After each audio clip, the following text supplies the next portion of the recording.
é que religião e política vão trabalhar em consonância para a ascensão do anticristo e para que o anticristo exerça o seu papel de perseguir os cristãos, matar os cristãos. Se você tem o selo do Espírito Santo de Deus, quem vai capacitar você é o próprio Deus. Não pensem vocês que aqueles irmãos que enfrentaram fornalhas, que aqueles irmãos que foram jogados nas arenas, para os touros pisarem, para os cães morderem, para os leões devorarem, que eles eram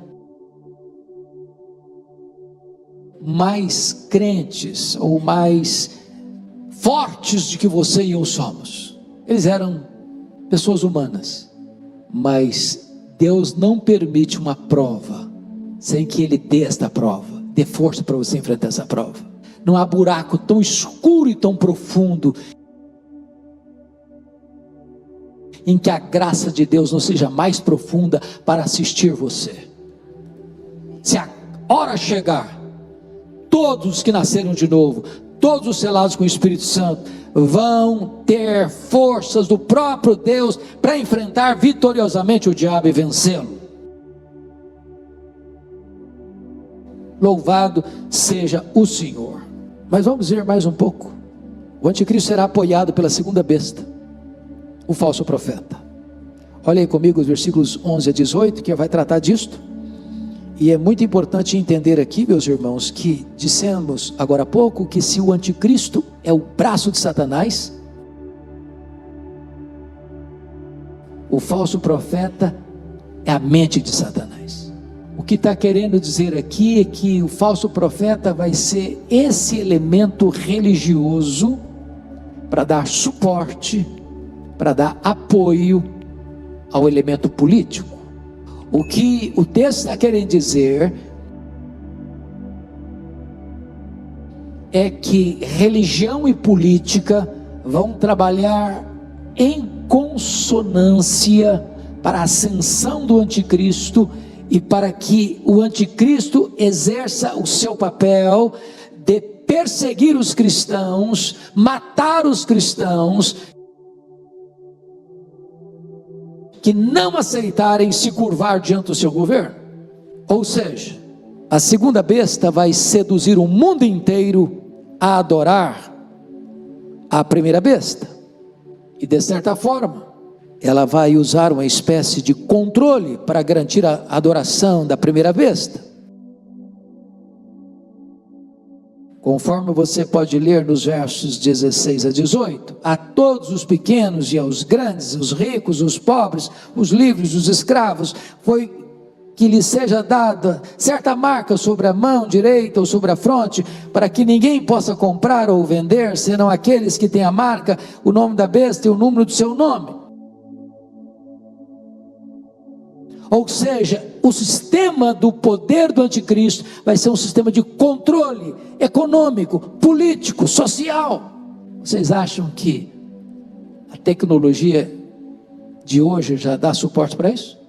Você acha que você já é uma pessoa controlada e vigiada hoje? Você acha que o establishment sabe tudo a seu respeito hoje? O cenário está pronto. Então, veja vocês agora o número de identificação da besta. Versículo 18. Pode ler comigo? Aqui está a sabedoria. Aquele que tem entendimento, calcule o número da besta, pois é número de homem. Ora, esse número é 666. É claro que esse é um assunto que dá pano para manga. Ao longo da história tivemos muitas correntes de interpretação. Lá no passado, no primeiro século, se imaginou que Nero era o anticristo. Depois vieram os pré-reformadores, os reformadores, e unanimemente todos eles entenderam que o Papa era o anticristo.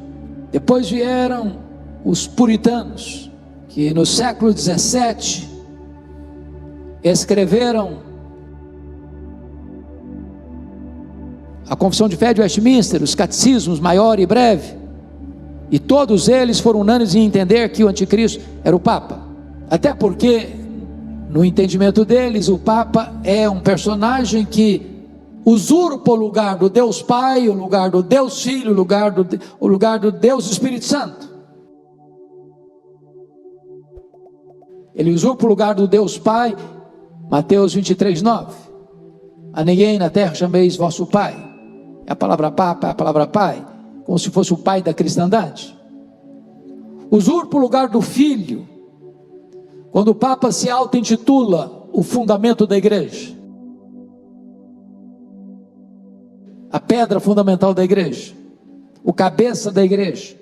Usurpa o lugar do Espírito Santo, quando ele se apresenta como vicarius filii Dei, como vigário do Filho de Deus, como substituto do Filho de Deus, quando o substituto do Filho de Deus é o Espírito Santo.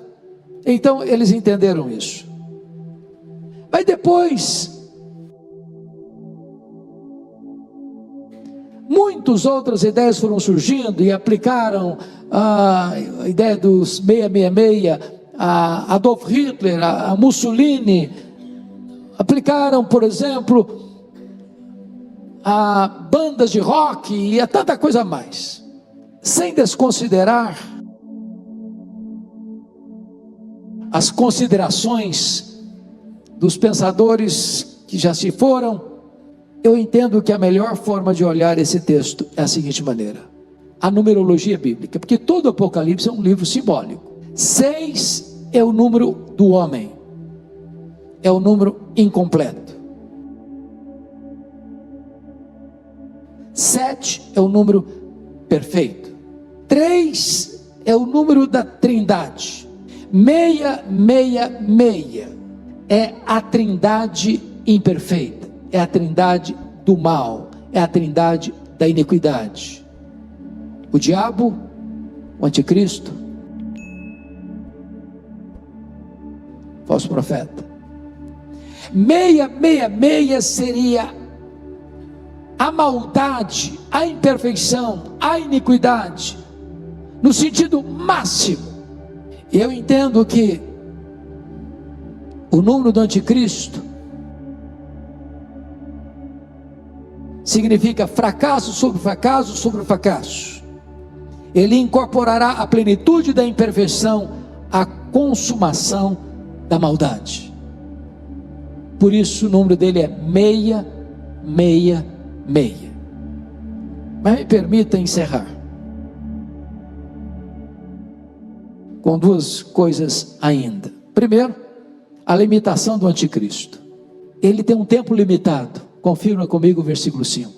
Foi-lhe dado uma boca que proferiria arrogância e blasfêmias e autoridade para agir 42 meses.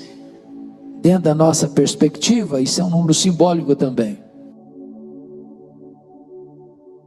Ou seja, ele tem um tempo para aparecer e ele tem um tempo para desaparecer. Só Deus, irmãos, tem um trono que nunca mais será abalado. Jamais será abalado. Só o nosso glorioso Redentor Jesus Cristo jamais será apiado do poder. Só o nosso Deus tem um reino eterno que jamais passará. Se você é de Jesus, você segue um capitão vencedor em todas as batalhas. O anticristo será apiado do poder. Seu governo tem fim e é desastroso. Mas finalmente, a Bíblia fala da sua total destruição. Vá comigo, por gentileza, para 2 Tessalonicenses. O que é que Paulo vai falar sobre esse assunto?